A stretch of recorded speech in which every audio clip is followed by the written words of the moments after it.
week is finally here. How long have you guys been thinking about this week? And has it been easy kind of not to think about it after what happened last year? Well, I think definitely during the summer, like as everyone was in their mind, but as soon as the season started, we had to take it one game at a time. Even though it's kind of weird at this point because when we played Georgia, we actually did have to watch a lot of their film just to get a read on them. So it's almost been very helpful for us that we've basically had 3 weeks to prepare for them, because even though we were preparing for Georgia, it's still the same scheme and everything. How helpful will it be to have played in that atmosphere in Sanford Stadium to open the season for some of the guys that hadn't experienced a place like Kalon?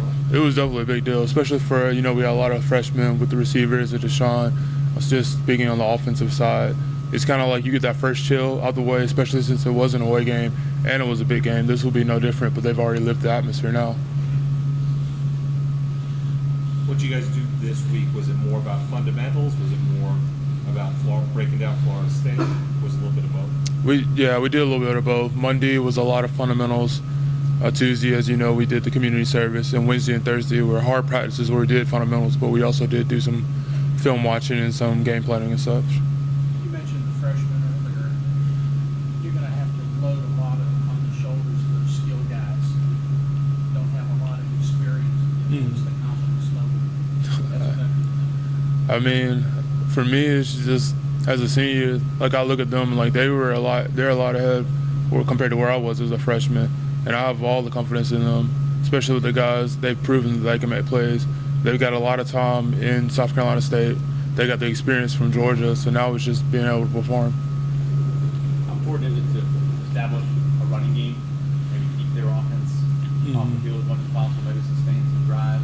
I mean, that's a big deal for us. I know y'all have heard the same thing from Coach Morris, is that we all every week we have a goal, a rushing goal that we need to reach, because that rushing goal for us, that can be the difference between winning and losing as a team. Did you watch any college football this past weekend? I watched a little bit, but not much. One of the takeaways from that South Carolina-Georgia game was South Carolina's offensive line probably won that game. Can you take anything from something like that, especially going on the road trying to upset somebody? I mean, really, it's just like everyone else in the country and everyone at their own position, you want to be the best. And it was not like, from what I watched, they were on a roll. And that's essentially where we want to be. Like, you got to understand that we want to compete just like everyone else, but we got to also understand that we got to better ourselves. We can't just be looking at someone else and saying, man, I wish we could be like them. Like, we got to work at it. They're the #1 team in the country. They've won 18 games in a row. They were the Heisman Trophy winner quarterback playing in their place. Is this David versus Goliath in your mind? I think as far as the media is concerned, it is. I mean, everyone's picking us to lose, but that's kind of, I don't think we've been picked to win against them for like 6 or 7 years now. So it's really, we just got to follow our game plan. And we've studied them, we've played them, like we play them every year. It's not a huge rotation. There's a lot of the similarities what they have from last year. We have a lot of the same people back as well. So we just got to see how it plays out. Is that such a surprise you guys are such an underdog against them when, I mean, they've won the last 2 years, but before that, Clemson had a good run on them. So, I mean, is it a little surprising? Is this rivalry closer than what people think, the experts think? I mean, honestly, the picks I don't think are surprising. I don't think anyone was going in thinking like, oh, someone's going to pick us to get an upset here. So as far as that, like, that was a given. I felt like everyone knew, like, oh, we're going to be picked to lose, but that's nothing new at this point. You talk about the Florida State game.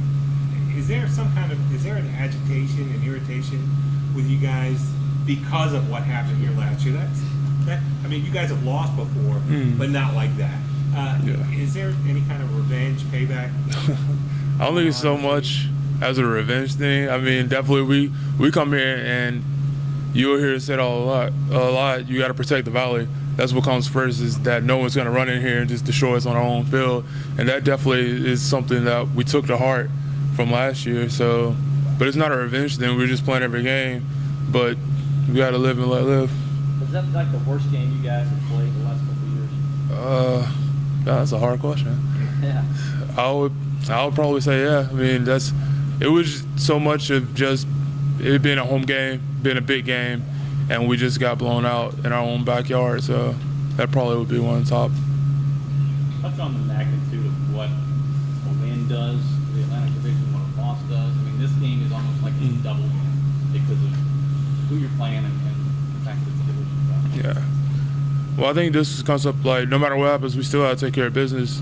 Like, even if we walk away with a win, we still probably have to win out just to win the division, because they're not going to fall off just from one loss, just like we're not trying to fall off just from the Georgia loss.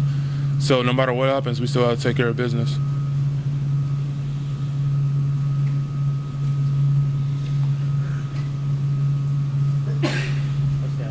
Thanks very much. No problem.